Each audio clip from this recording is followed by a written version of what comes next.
Welcome, travelers of history, to the candle-lit corridors of Renaissance Rome, a world of silk gowns, whispered alliances, and dangerous ambition. Tonight, we step into the legend of Lucrezia Borgia, 1481-1519, daughter of Pope Alexander VI, a woman whose name became synonymous with intrigue, scandal, and seduction. Was she a ruthless femme fatale who transformed the Vatican into a palace of decadence, or a political pawn trapped in the ruthless games of powerful men? Between poisoned goblets, secret marriages, and masked banquets, her story unfolds like a dark opera composed of power, beauty, and rumor. Surrounded by figures such as Cesare Borgia and shadowed by the ambitions of Renaissance Italy, Lucrezia lived at the crossroads of faith and corruption.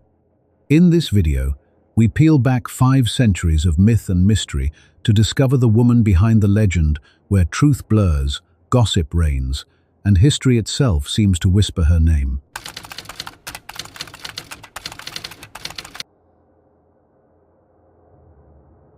On the 18th of April, 1480, in the town of Subiaco, nestled in the hills east of Rome, a girl was born who would become one of the most infamous women in European history. Her father was not present for the birth, occupied as he was with the intricate machinations of Vatican politics. He was Cardinal Rodrigo Borgia, Vice-Chancellor of the Holy Roman Church, one of the wealthiest and most powerful men in Christendom. Her mother, Vannozza de Cattanei, was his longtime mistress, a Roman woman of respectable background who had already given him 3 children and would bear him 1 more. The baby was named Lucrezia, and from her first breath, she existed at the intersection of sacred power and worldly ambition that defined Renaissance Italy. The Italy into which Lucrezia was born bore little resemblance to a unified nation. The peninsula was fractured into competing city-states, duchies, kingdoms, and papal territories, each pursuing its own interests through an elaborate dance of warfare, marriage alliances, and diplomatic intrigue. Florence flourished under the Medici, patrons of Botticelli and the young Leonardo da Vinci. Milan was ruled by the Sforza dynasty, military strongmen who had seized power from the Visconti. Naples belonged to the Aragonese branch of the Spanish royal house. Venice, the serene republic, dominated Mediterranean trade and guarded its independence jealously. And at the center of this fractious landscape sat Rome, seat of the papacy, where spiritual authority and temporal power merged in ways that would have astonished the apostles. The Borgia family had arrived in Italy from Spain, part of the Iberian influence that had been growing in church affairs since the Western Schism of the previous century.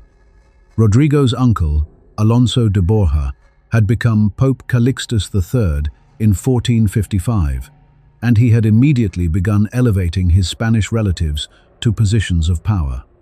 The young Rodrigo was made a cardinal at 25, and by the time of Lucrezia's birth, he had spent 3 decades accumulating wealth, influence, and ecclesiastical offices. His position as Vice-Chancellor made him effectively the chief administrator of the church, and he had used this role to build a fortune that rivaled those of Italian banking families. Contemporary accounts describe him as tall, handsome, charming, and possessed of an extraordinary ability to make people feel that he genuinely cared for them. These gifts served him well in the serpentine world of church politics. Lucrezia spent her earliest years in relative obscurity, raised initially by her mother, and then, as she grew older, in the household of Adriana de Milan, a distant cousin of her father who had married into the Roman Orsini family. This arrangement was typical of how noble and ecclesiastical families handled illegitimate children, providing them with respectable upbringings while keeping them close enough to be useful. Adriana's household on the Piazza Pizzo di Merlo, near the church of San Pietro in Vincoli, became Lucrezia's home and schoolroom. Here she shared her education with Giulia Farnese, a young woman of stunning beauty who would later become Rodrigo's most famous mistress and earn the nickname Giulia la Bella throughout Rome. The education Lucrezia received was exceptional by any standard of the age. Renaissance humanism had transformed expectations for elite women's learning, and Lucrezia proved an apt pupil.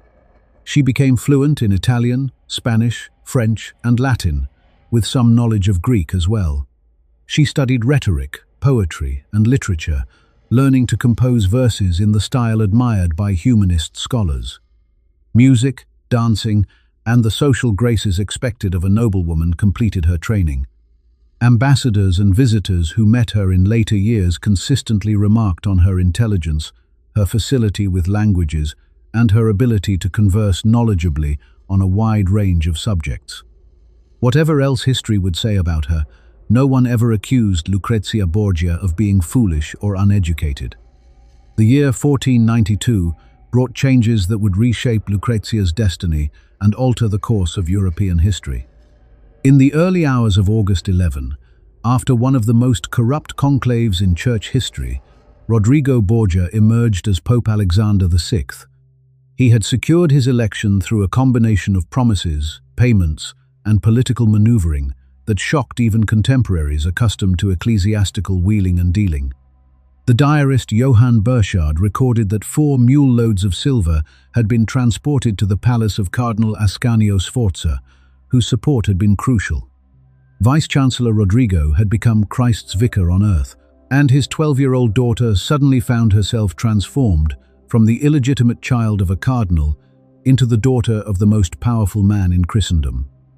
Alexander VI made no secret of his intentions to use the papacy for the advancement of his family. This was not unusual in itself.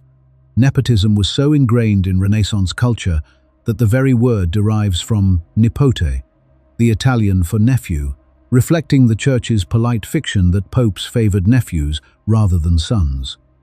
But Alexander pursued family aggrandizement with a boldness that startled observers. His eldest son, Giovanni, was made Duke of Gandia and sent to Spain to establish the family's Iberian power base. His second son, Cesare, was elevated to cardinal at 18, despite having taken no holy orders, to serve as an instrument of papal policy. And Lucrezia, his only surviving daughter, became the family's most valuable asset in the marriage market. The enemies of the Borgias watched these developments with growing alarm. Cardinal Giuliano della Rovere, who had been Rodrigo's chief rival in the conclave, fled to France and began plotting against the new pope. The Roman barons, particularly the Colonna and Orsini families, who had dominated papal politics for generations, resented the Spanish interlopers, who now controlled the Vatican. The Florentine friar Girolamo Savonarola thundered against papal corruption from his pulpit, naming Alexander as the embodiment of church decadence. Throughout Italy, pamphlets and poems circulated mocking the Borgia Pope, his mistresses, and his children. The family's Spanish origins made them perpetual foreigners in Italian eyes, and their rapid accumulation of power bred resentment that would fuel decades of hostile propaganda.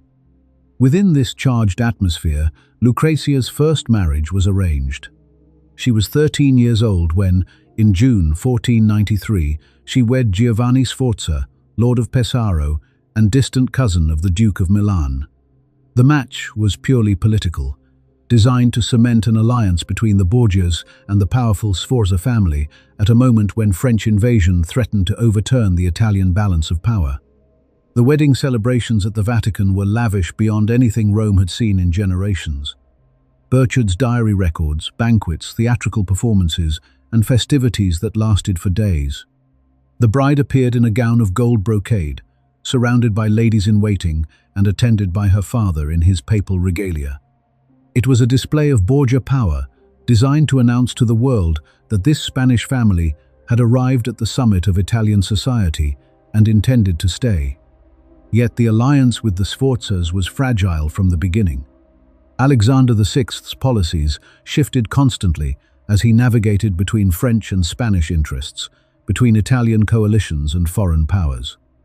Giovanni Sforza, relegated to the role of minor pawn in much larger games, found himself increasingly marginalized.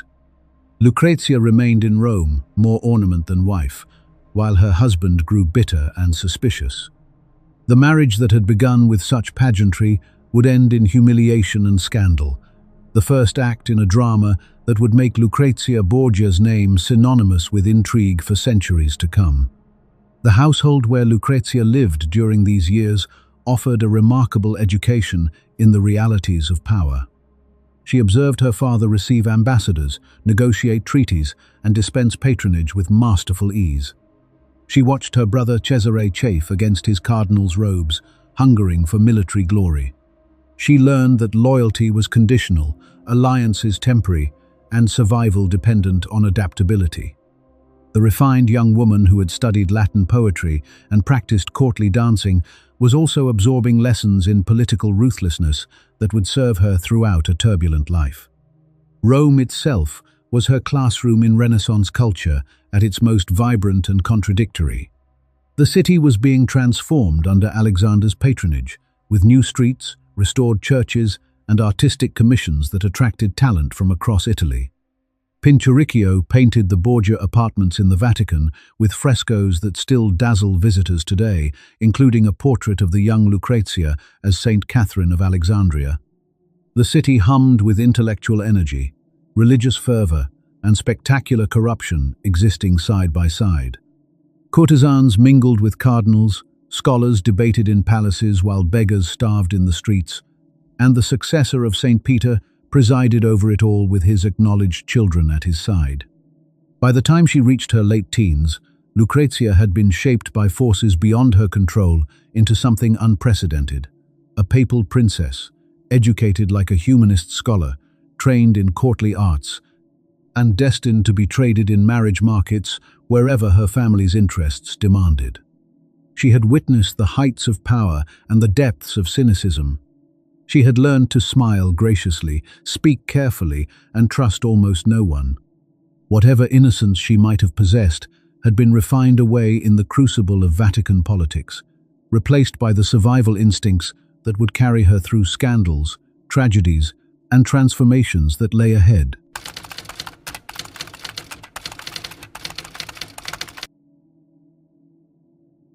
In the summer of 1497, Giovanni Sforza fled Rome in the middle of the night, terrified for his life and burning with humiliation. His marriage to Lucrezia Borgia, once celebrated with such magnificence, had become an inconvenience to Pope Alexander VI, who now desired an alliance with the Aragonese rulers of Naples rather than the Sforzas of Milan.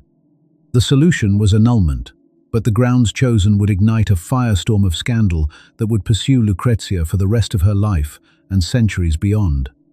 The marriage, papal lawyers declared, had never been consummated. Giovanni Sforza was impotent and had always been so. The Lord of Pesaro was expected to sign a document admitting his shameful inadequacy before the world. Giovanni's response was explosive.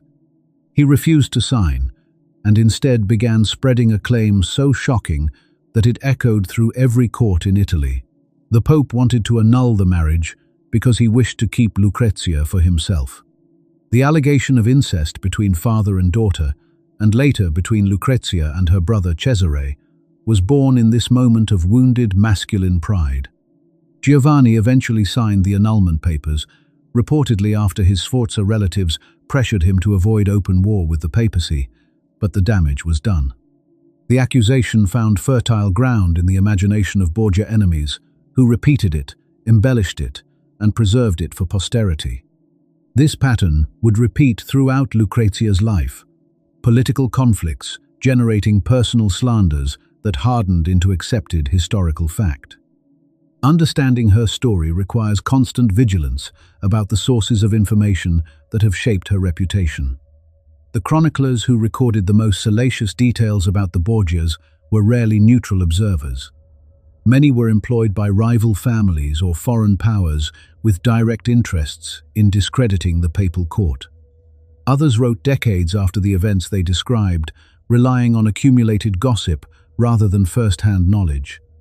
The most damaging accounts often originated with the Della Rovere faction, whose leader Giuliano would eventually become Pope Julius II, and whose hostility toward the Borgias was personal, political, and implacable. Lucrezia's second marriage, arranged mere months after the annulment, demonstrated both her family's ambitions and the brutal realities of her position. In 1498, at 17 years old, she wed Alfonso of Aragon, Duke of Biscay, and illegitimate son of the King of Naples. Alfonso was young, handsome, and by all accounts genuinely fond of his new wife.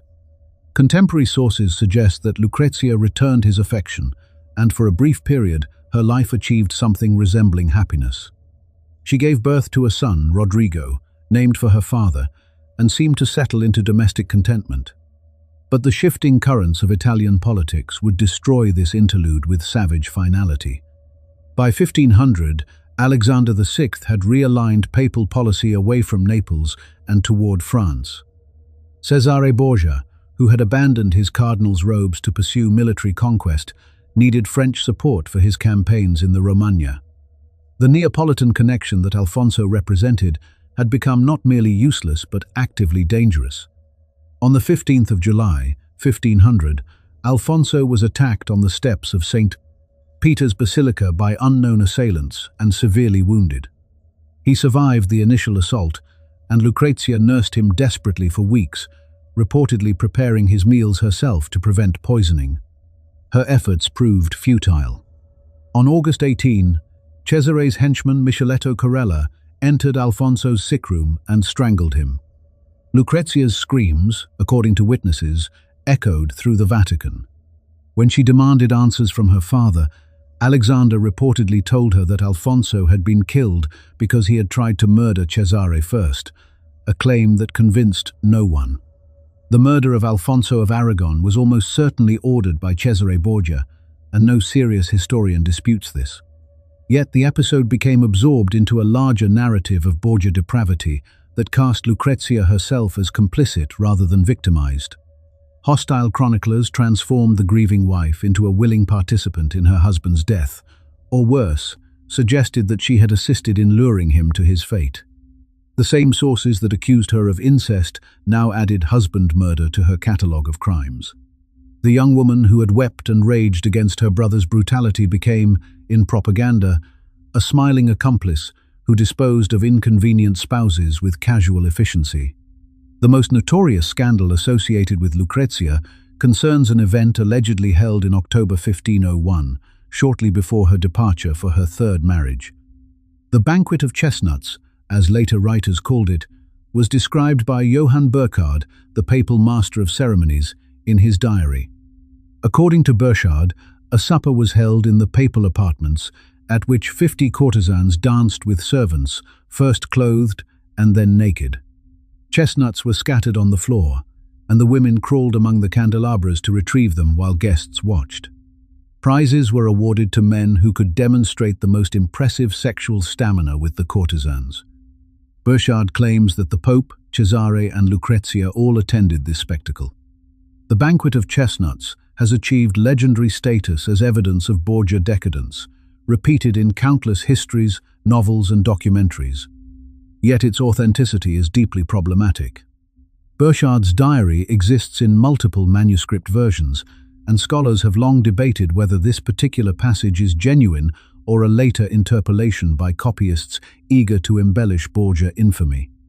Even if authentic, Burchard was a meticulous but not always reliable recorder who depended on second-hand accounts for events he did not personally witness. His diary contains numerous errors and contradictions on other matters. Most importantly, no other contemporary source mentions this event, despite the fact that such a spectacular scandal in the papal palace would surely have generated comment from ambassadors, diarists, and letter writers who recorded far less sensational occurrences. The Banquet of Chestnuts may have happened, but its status as proven fact is far shakier than popular accounts suggest. The allegations of poisoning that became inseparable from the Borgia name rest on similarly uncertain foundations. Lucrezia was said to possess a hollow ring containing cantarella, the mysterious Borgia poison, which she could slip into the drinks of enemies. Her father and brother were accused of murdering cardinals, ambassadors, and rivals by the dozen through this invisible weapon. The reality is more complex. Some of the deaths attributed to Borgia poison were almost certainly natural, occurring during the malaria seasons that regularly devastated Rome. Others happened to people who were genuinely inconvenient to the Borgias and may indeed have been murdered, though evidence remains circumstantial. The sudden death of Pope Alexander VI himself in August 1503, along with the near-fatal illness of Cesare at the same time, has been variously attributed to malaria, accidental self-poisoning, and deliberate poisoning by enemies. No definitive answer exists. What is certain is that accusations of poisoning were a standard weapon in Renaissance political warfare. The Borgias were hardly unique in facing such charges. They were simply more successful in having the accusations stick to their reputation. The Medici, the Sforzas, the Este, and virtually every other major Italian family were accused of poisoning at various times. The difference was that the Borgias lost. When the family fell from power after Alexander's death, there was no one left to defend their reputation or counter hostile narratives. Their enemies controlled the historical record and shaped it to their advantage. Lucrezia's third and final marriage, to Alfonso d'Este of Ferrara in 1502, was negotiated in the immediate aftermath of her second husband's murder. Duke Ercole I of Ferrara had resisted the match strenuously, horrified at the prospect of allying his ancient house with the scandal-ridden Borgias. He demanded a dowry of unprecedented size, territorial concessions, and the reduction of tribute Ferrara owed to the papacy. Alexander agreed to everything. He needed the Este alliance to support Cesare's conquests, and he was willing to pay any price to secure it. Lucrezia traveled north, carrying not only treasure, but also the weight of a reputation that her new family regarded with undisguised contempt. The propaganda campaign against the Borgias intensified after their fall from power. Cardinal Giuliano della Rovere, who had spent years in exile plotting Alexander's destruction, became Pope Julius II in 1503 and set about systematically dismantling Borgia achievements while encouraging narratives of their corruption. The diarist Stefano in Fessura, a della Rovere partisan, compiled a chronicle of Borgia crimes that mixed genuine scandals with fantastical embellishments. Later writers, including Francesco Guicciardini, whose influential History of Italy shaped European understanding of the period for centuries, drew on these hostile sources without adequate skepticism. By the time Protestant reformers discovered in the Borgias a perfect symbol of Catholic corruption, the legend had acquired unstoppable momentum. Modern historians approach the Borgia record with greater caution.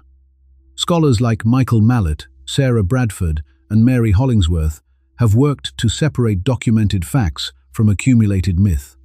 What emerges is a picture of a family that was indeed ruthless, ambitious, and willing to use violence for political ends, but not markedly worse than their contemporaries. The murders attributed to Cesare Borgia, while real, were matched by the cruelties of other Renaissance warlords like Sigismondo Malatesta or Galeazzo Maria Sforza. The sexual irregularities of Alexander VI, though genuine, were hardly exceptional among Renaissance popes. His predecessor, Innocent VIII, had openly acknowledged his illegitimate children and held their weddings in the Vatican. The Borgias were foreign, successful, and ultimately defeated, which made them perfect targets for the propaganda of their rivals. Where does this leave Lucrezia herself? The historical evidence suggests a woman who was far more acted upon than acting. Her marriages were arranged without her consent to serve her family's interests. Her first husband was humiliated through an annulment she did not seek. Her second husband was murdered by her brother while she desperately tried to save him. The accusations of incest, poisoning, and complicity in murder originated with enemies who had obvious motives for defamation. Not a single contemporary document, written by someone without political animus against the Borgias, accuses Lucrezia of committing any crime. The monster of legend dissolves under scrutiny into something more ordinary and more sympathetic.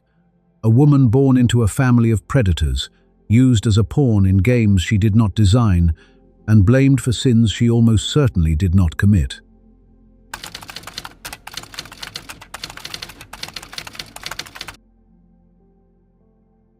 In the autumn of 1502, a young woman arrived at the gates of Ferrara, one of the most sophisticated courts in Renaissance Italy.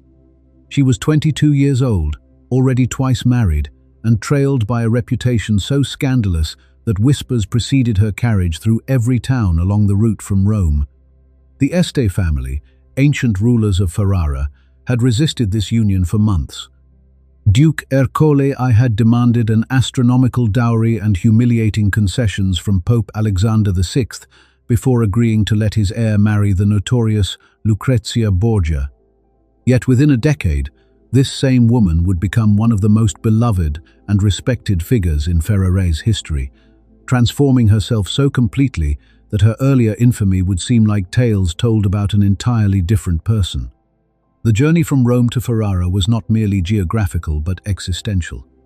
Lucrezia crossed the Apennines, leaving behind the suffocating orbit of her father and brother, the dangerous intrigues of the Vatican, and the city that had witnessed her most painful humiliations.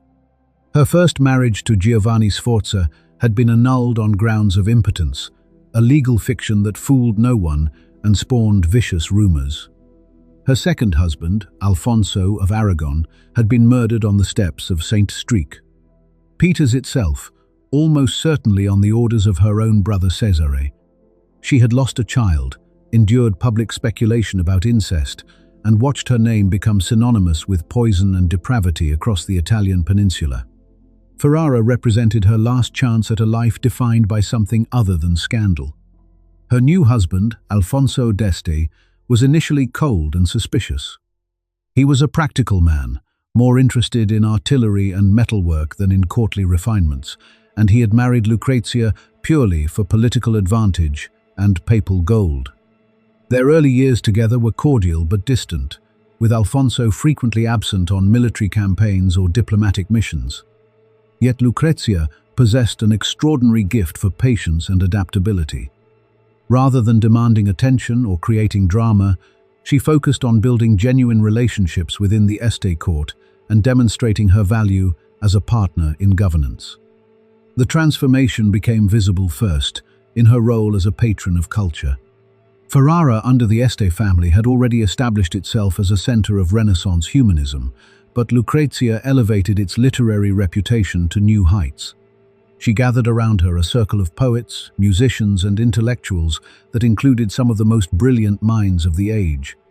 Pietro Bembo, the Venetian scholar who would later become a cardinal and reshape Italian literary language, conducted a passionate correspondence with her that survived for centuries.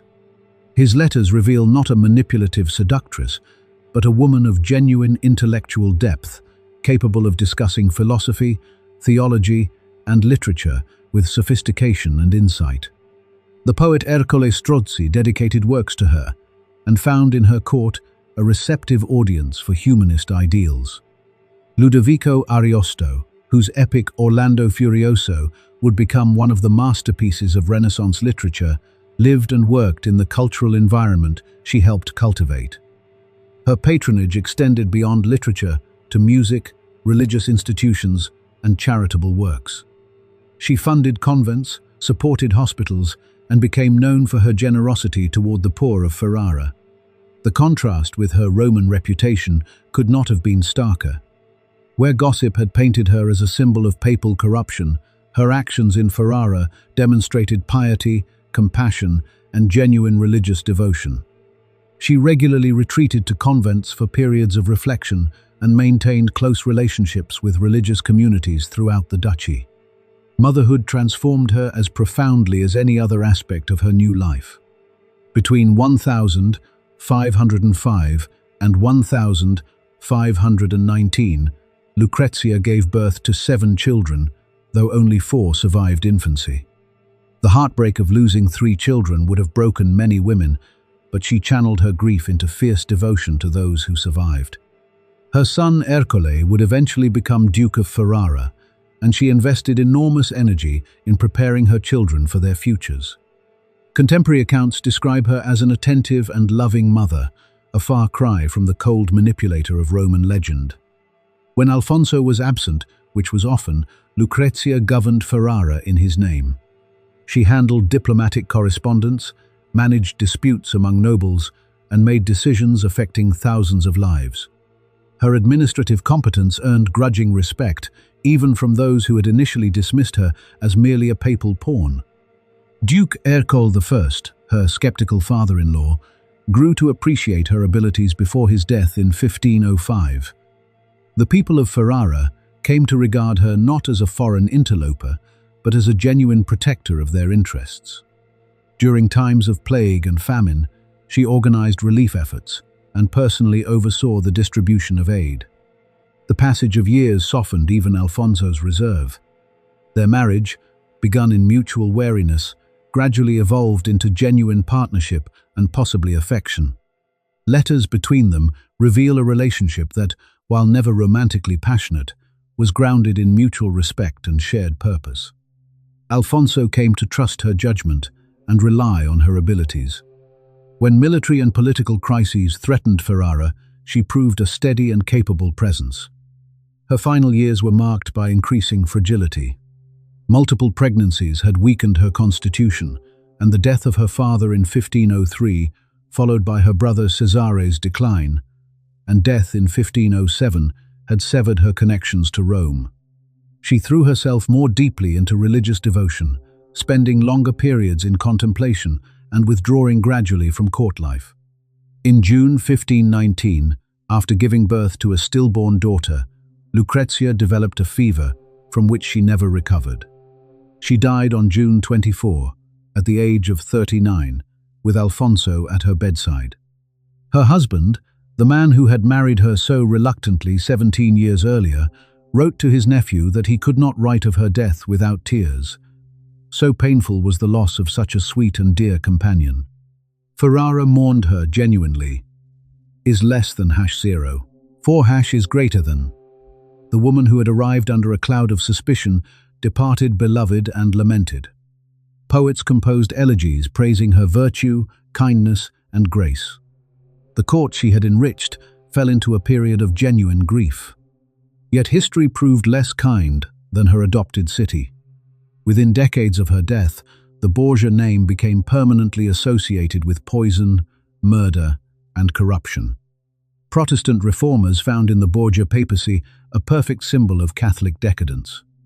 Hostile chroniclers, many of them connected to families who had been enemies of her father, recorded every rumor as fact and invented new scandals where evidence was lacking. Niccolò Machiavelli's admiration for Cesare Borgia in The Prince inadvertently cemented the family's reputation for amoral cunning. By the time Victor Hugo wrote his play Lucrezia Borgia in 1833, she had been transformed into a melodramatic monster, a poisoner who murdered with casual cruelty. The 19th century embraced this Gothic version enthusiastically. Donizetti's opera Lucrezia Borgia, premiered in 1833, portrayed her as a tragic villainess, driven by maternal love, but still fundamentally murderous.